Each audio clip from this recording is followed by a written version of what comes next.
This week's sermon is from the series Trusting God in Life's Muck, a sermon series on the life of Joseph. When has someone hurt you by not keeping their promises? I mean, this can be kind of a small thing. Maybe somebody says they'd call you and you were looking forward to their phone call and it didn't happen. But it can also be a bigger thing. I mean, it could be someone who made a marriage promise to you that they didn't keep. Or it could be that they offered you a job or a promotion or something like that that didn't come to fruition. When those things happen, when someone says they will do something and it not happen, it can sink down deep into our hearts. It can hurt us more than we would care to admit. Well, if you've ever felt that way, then the story that we're going to read in the Bible, the passage that we're going to read, should hit home, because this is exactly what's going to happen to Joseph. Here at CrossWay, we like to preach through a book, and we're preaching through the back end of Genesis and focusing on the story of Joseph in a series that we've entitled Trusting God in Life's Muck. And today we find ourselves when Joseph engages with the cupbearer and the baker in Genesis 39 through 20 through 4 through 23. Now, 40 through 23. So really we're going to read all of 40, but to really get the grasp of that, we need to read the last half of 39 as well. So if you want to pull out your Bibles, or you can follow along with the Bible app, just pull up the YouVersion app and our notes should pop up there. Or there's a link here. Or if you can just follow along as I read. But this is the word of the Lord, and follow along with me. We read the NIV, so if you have a different translation, it may be a little bit different, but that's what we use. Joseph's master took him and put him in prison, the place where the king's prisoners were confined. But while Joseph was there in prison, the Lord was with him. He showed him kindness and granted him favor in the eyes of the prison warden. So the warden put Joseph in charge of all those held in the prison, and he was made responsible for all that was done there. The warden paid no attention to anything under Joseph's care, because the Lord was with Joseph and gave him success in whatever he did. Sometime later, the cupbearer and baker of the king of Egypt offended their master, the king of Egypt. Pharaoh was angry with his two officials, the chief cupbearer and the chief baker, and put them in custody in the house of the captain of the guard, in the same prison where Joseph was confined. The captain of the guard assigned them to Joseph, and he attended them. After they had been in custody for some time, each of the two men, the cupbearer and the baker of the king of Egypt, who were being held in prison, had a dream the same night, and each dream had a meaning of its own. When Joseph came to them the next morning, he saw that they were dejected. So he asked Pharaoh's officials, who were in custody with him in his master's house, "Why do you look so sad today?" "We both had dreams," they answered, "but there's no one to interpret them." Then Joseph said to them, "Do not interpretations belong to God? Tell me your dreams." So the chief cupbearer told Joseph his dream and said to him, "In my dream I saw a vine in front of me, and on the vine were 3 branches. As soon as it is budded, it blossomed, and its clusters ripened into grapes. Pharaoh's cup was in my hand, and I took the grapes, squeezed them into Pharaoh's cup, and put the cup in his hand." "This is what it means," Joseph said to him. 3 branches are 3 days. Within 3 days, Pharaoh will lift up your head and restore you to your position. And you'll be put in Pharaoh's cup in his hand, just as you used to do when you were his cupbearer. But when all goes well with you, remember me and show me kindness. Mention me to Pharaoh and get me out of this prison. For I was forcibly carried off from the land of the Hebrews, and even here I've done nothing to deserve being put in a dungeon." When the chief baker saw that Joseph had given a favorable interpretation, he said to Joseph, "I too had a dream. On my head were 3 baskets of bread, and in the top baskets were all kinds of baked goods for Pharaoh. But the birds were eating them out of the basket on my hand." "This is what it means," Joseph said. "The 3 baskets are 3 days. Within 3 days, Pharaoh will lift up your head and impale your body on a pole, and the birds will eat away all your flesh." Now the 3rd day was Pharaoh's birthday, and he gave a feast for all his officials. He lifted up the heads of the chief cupbearer and the chief baker in the presence of his officials, and he restored the chief cupbearer to his position so that he once again put the cup into Pharaoh's hand. But he impaled the chief baker, just as Joseph had said to them in his interpretation. The chief bearer, however, did not remember Joseph. He forgot him. Now, this narrative is pretty simple. It's a pretty straightforward account of what happens here. If you remember, Joseph was put into prison when he refused Potiphar's wife's advances. As I said, she was really the Harvey Weinstein of her day. She was using her power and her authority to get what she wanted, and she made constant advances to Joseph. But Joseph pushed off repeatedly these advances and called her to honor her marriage vows and to be honoring to God. And still she did this. And so one time when she caught him, when there was no one in the home and he rushed away, she had his cloak and made a false accusation against him. And she told the entire staff and Potiphar himself about what she had recounted had happened. Her version of the story, of course, was very different, in which Joseph was the aggressor. But what we see here, and the reason why I started in 39, which is where we also ended last week, is that it's important for us to remember that Moses, the author of the book of Genesis, wants us to remember that even though Joseph went through this very, very dark time, this time where false accusations were made against him, and I mean, think of his life so far. His brothers did terrible things against him. Potiphar did terrible things against him. He's in a foreign land as a 17-year-old boy, and yet in the midst of all of this, it's obvious, and Moses wants us to understand that God was with Joseph in prison and gave him favor with the warden. And so this is important for us to understand this context, that God was with Joseph. And we said last week that when we go through those dark periods, those times when we wonder where God is at, it is important for us to remember that we have God with us, because that is the title of Jesus. That is one of his names, God with us, Emmanuel. And so it's a good truth for us to remember ourselves.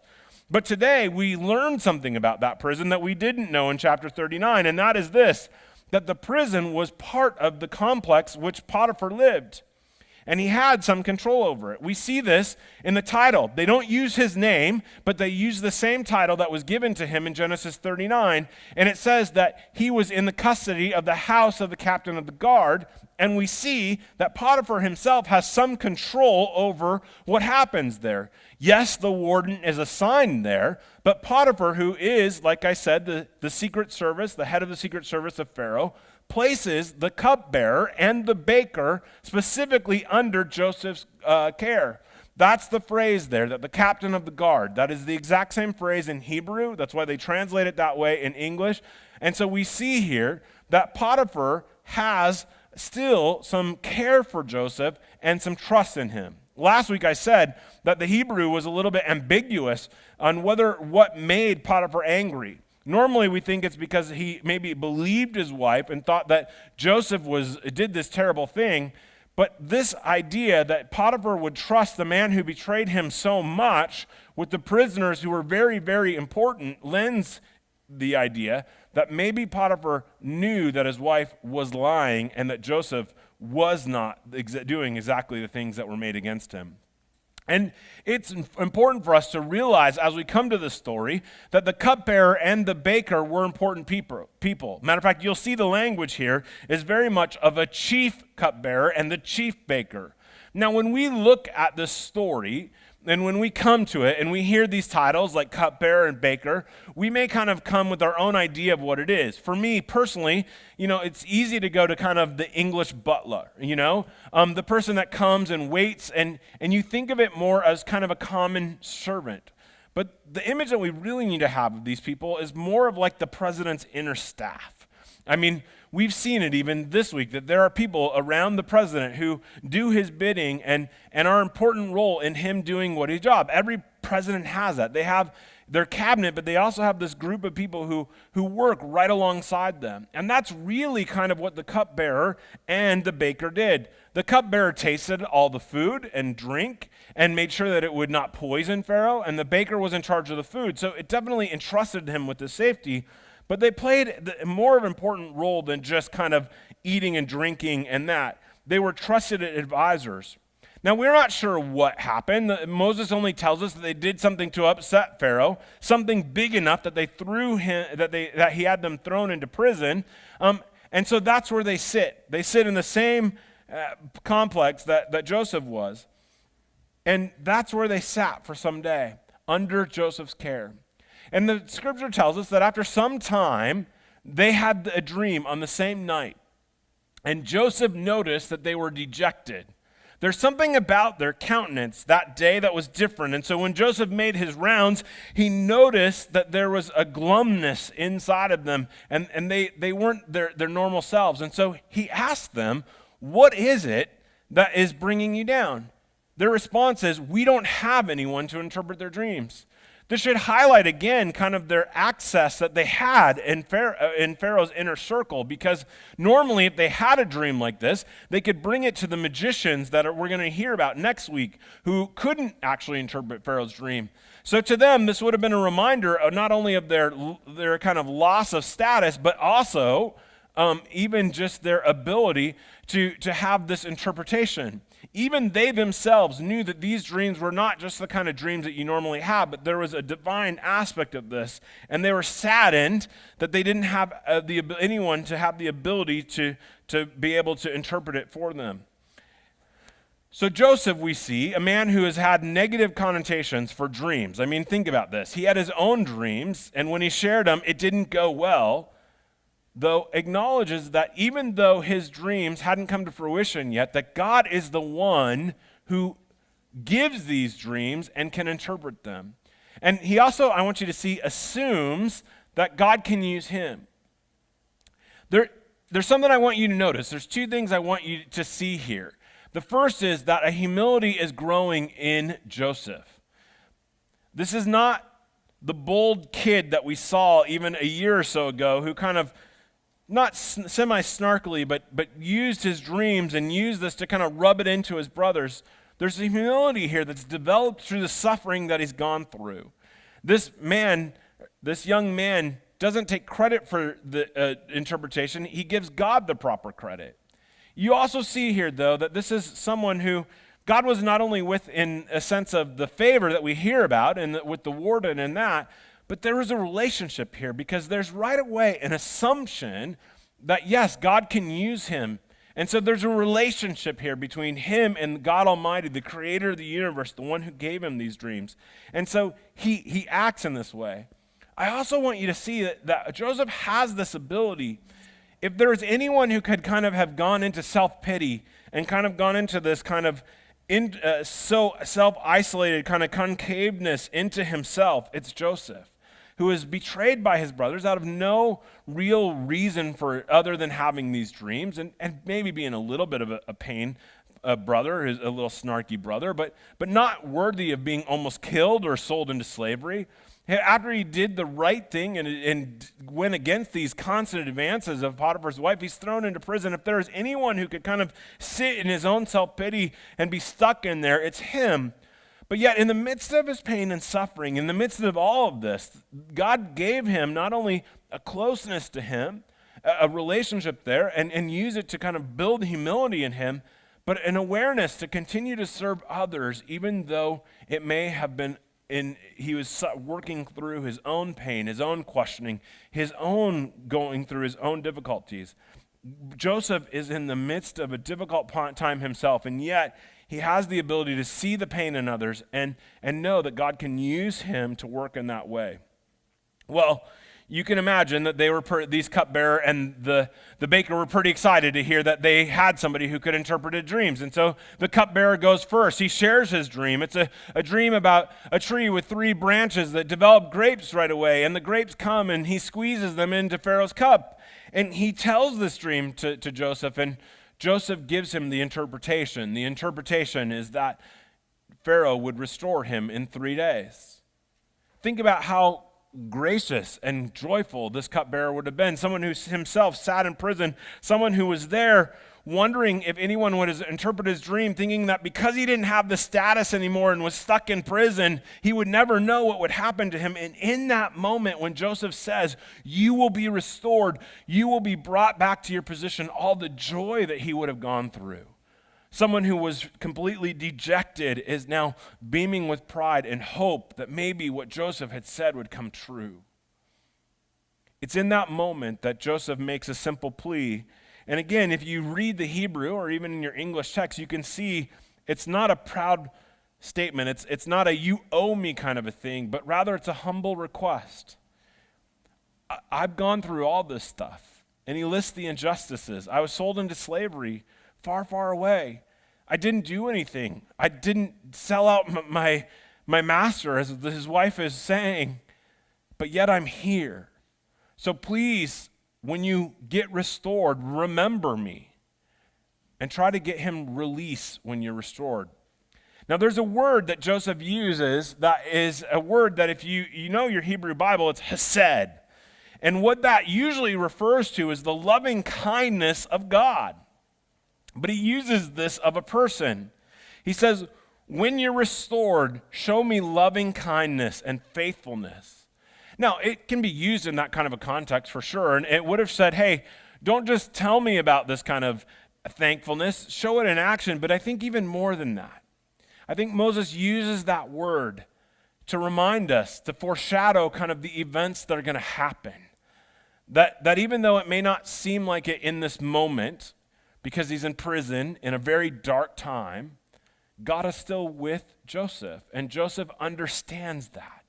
He would have heard about this loving faithfulness of God from his great-grandfather Abraham and his grandfather Isaac and his father Jacob. They would have said this to him about how God made this promise to them that he would bless their nation and that he would show them hesed. And so when Joseph uses this word, yes, it's a request that the cupbearer show kindness to him and reverse some of the things that have happened to him. But it is also one of those things that he probably declaration himself and maybe even a reminder to himself that even though it may not feel like it because it's dark, that the hesed, the loving kindness, the faithfulness of God is still with him as well. And so you can imagine after this, the baker hears a good dream. And even though his dream is a little bit more, scary, it has these birds coming at things. He asks Joseph for interpretation and he brings it to him. And so he tells him his dream. It's 3 baskets with bread on the top and the birds come down. And we see that Joseph speaks a pretty difficult truth to him. He says to him, your dream is not quite as good, it doesn't have quite as good of a future as that of the cupbearer. Unfortunately, you will not be restored, even though Pharaoh will bring you into the home and you will be killed. Think about how hard that would be for Joseph to share that news to him, and how hard it would be for the baker to hear that himself. But Joseph says that these interpretations come from God, not him. And so he needed to speak that truth. And so he did. What we see here is that Joseph's interpretations came true. Exactly what Joseph says. Pharaoh has a celebration, a birthday celebration. He has a feast, and he brings the cupbearer and the chief baker and the chief cupbearer in. And as Joseph predicted, the cupbearer is restored and the baker is killed. Now, again, we would have hope in the midst of all of this. Joseph, the man who has suffered terrible stuff. I mean, we see already here where God is starting to create humility in him, and we see a change in him. That maybe God would start moving in this direction and do the things that he promised, start raising him up and bringing him out of the pit of prison. But that's not what happens. Instead, the story ends on a sad note again. Genesis 40, verse 23 says that the cupbearer, however, did not remember Joseph. He forgot him. As if it wasn't bad enough that he just forgot him, he didn't remember him. And Moses uses 2 words that mean pretty much the same thing to intensify it. And we miss that because we just think, he missed him. But I want you to think about what it would be like for Joseph in the midst of all this. He knows that when the cupbearer and the baker are brought, that everything he said was going to come to fruition, not because he's great, but because God gave him this interpretation. And he had asked that the cupbearer would remember him.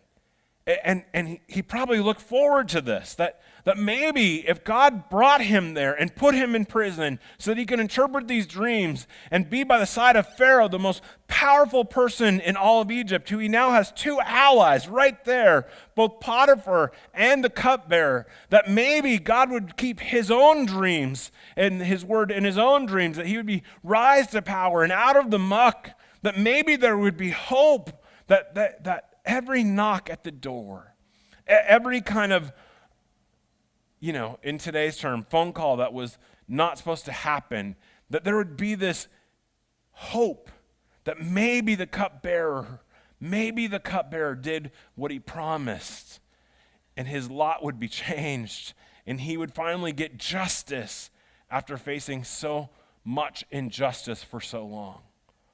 Think about what Joseph would have gone through in that moment. And what we'll find out is that he spent there for 2 years sitting in the spot of wondering, when is God going to do what he promised to me? When am I going to get justice? But for now, we have to wait till next week to see that. And instead, what we see here is, once again, Joseph sitting in the midst of life's muck, wondering, questioning. But I think there's some things that we can learn from this. I think there's some applications that we can make, and the first one is this.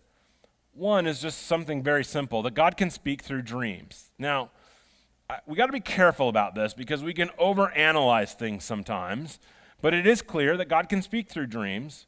But he most often speaks through his word. That's what we see here is 2 Timothy 3 through 16 through 17, that all scripture is God-breathed.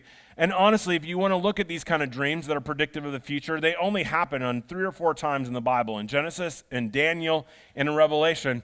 But God can work that way. I think a lot of times today, dreams give us more of an insight of maybe what's going subconsciously. I told somebody this week, I realized I woke up about 3 weeks ago, and I had this weird dream where I was angry at somebody, and God used it to me. I think it just showed me my psyche that I was working on some bitterness with that person.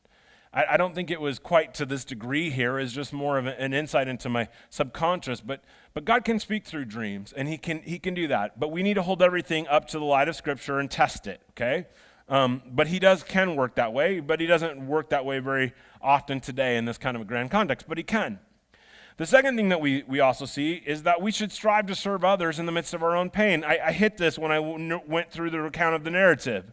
Joseph, if anybody had reason to be so kind of self-centered and isolated into himself, so broken and defeated by his circumstances, it is Joseph. I mean, he's gone through multiple tragedies. He's isolated from his family. He's in prison for something he didn't do. But yet we see that God gives him this ability to transcend that.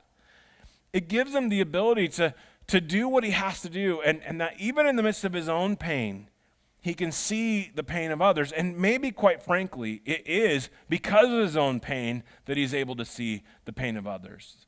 I mean, 2 Corinthians 1 tells us that God himself has given us reconciliation, to give us the ministry of reconciliation. So the pain that we ourselves have gone through, we can use to benefit others. And quite often, this is the way that God works. He uses our own pain and our own suffering to connect us to people, to be that encourager, and to come alongside them. I know with Steph and I, we've been pretty open with our struggles with infertility. She started an infertility support group, and it's interesting how God has brought people into our path that we can just come alongside of and acknowledge our pain. This is what happens, and the joy of adoption, of getting both of our girls, and all of that. So I want you to think about that in your own life. What are those things? What are those difficulties that you've gone through? What is that pain that you've gone through that you can maybe use as a connection point to other people? We can also see that maybe sometimes God calls us to share uncomfortable truths. I mean, Joseph is asked to interpret a dream, and he's made this big pronouncement that God is the one who gives him his interpretation, and then he has to tell the baker that, I'm sorry, but your dream means that you're going to die in 3 days. That's not really the kind of stuff that I'm sure the baker was looking for.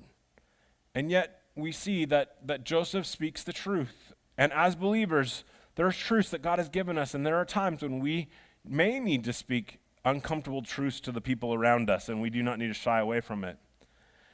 But I think there's also a lesson here that we need to be careful, we need to recognize, and that is that people will let us down. And we cannot put our complete hope and trust in them. Oftentimes, we put our hope and trust in people more than we would care to admit. We put our hope in them that they will validate us, that they will show us that we have value and we worth by seeing our value and our worth.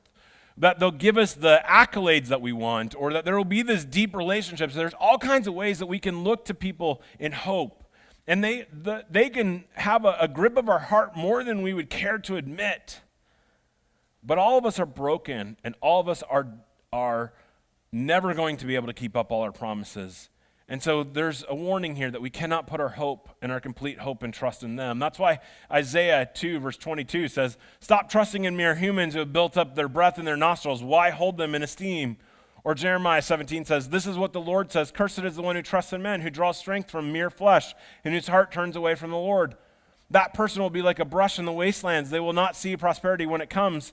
They have dwelt in the parched places of the desert, in salt and where no one lives." And what you see here, I guess the image I would have of this is that if we put our hope and trust in too much in other people and not in the Lord, it may flourish our hearts. We may find value and worth when they do what we want them to do, when our parents give us our approval, when that relationship that we're in, that marriage goes the way that we want.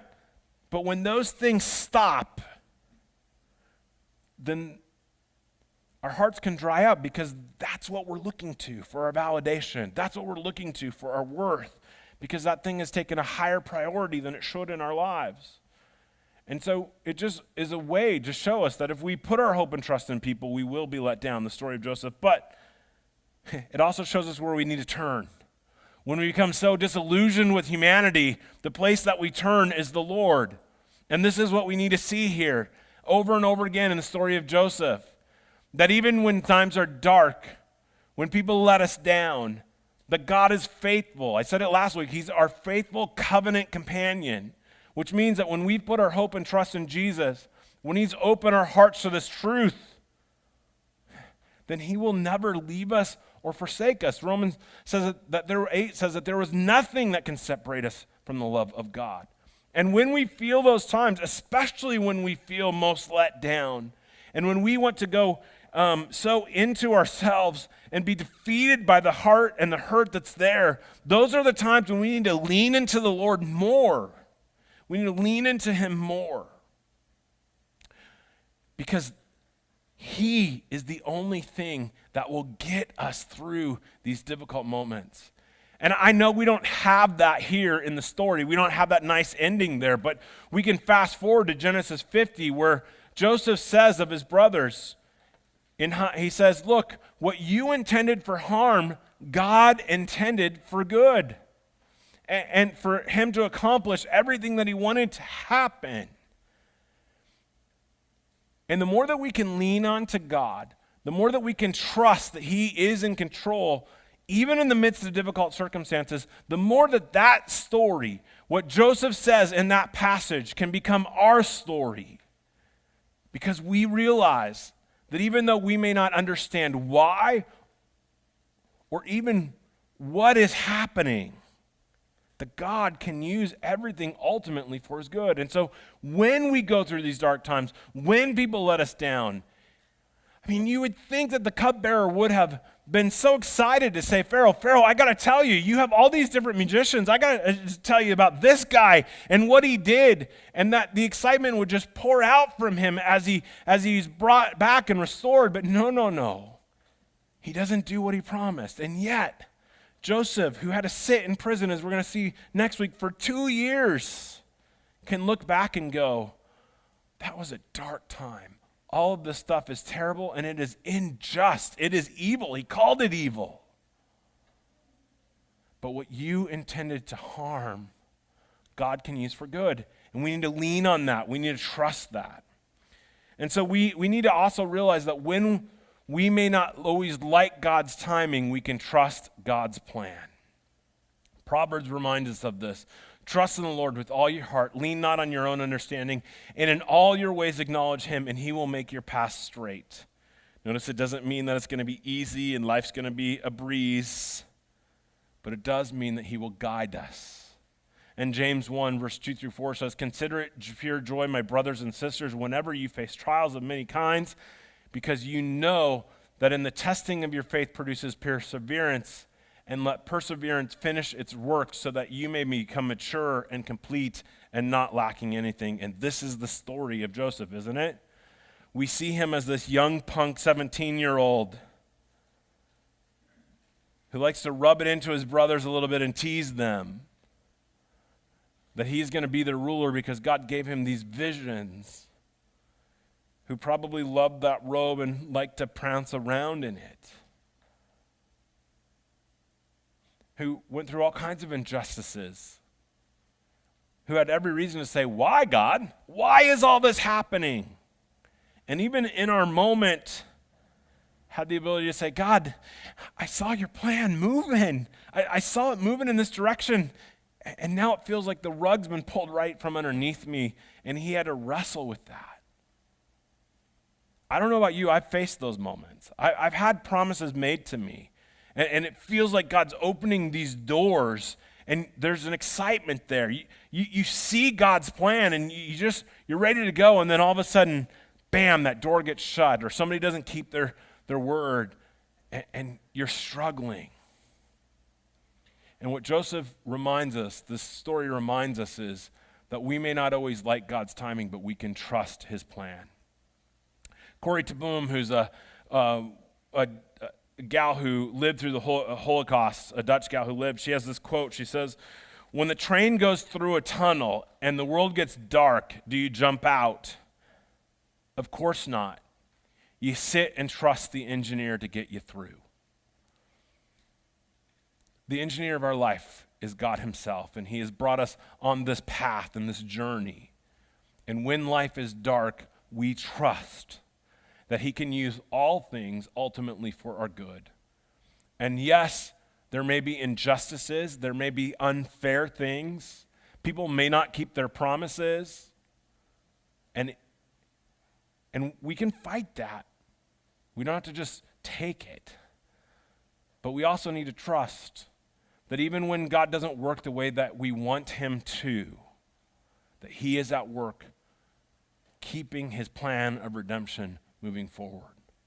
Because that's what he did in the story of Joseph. The story of Joseph is really about God being faithful to Abraham and keeping his promise that he would allow this nation to grow out of it.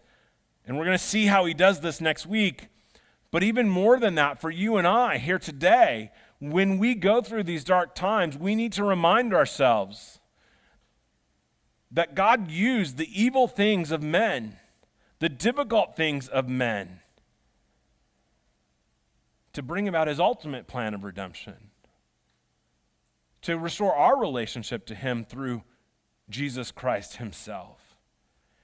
And so even though he went through all these terrible situations, betrayed by his friends, people who said they would stick up for him until, he would never, ever forsake him, denies him 3 times.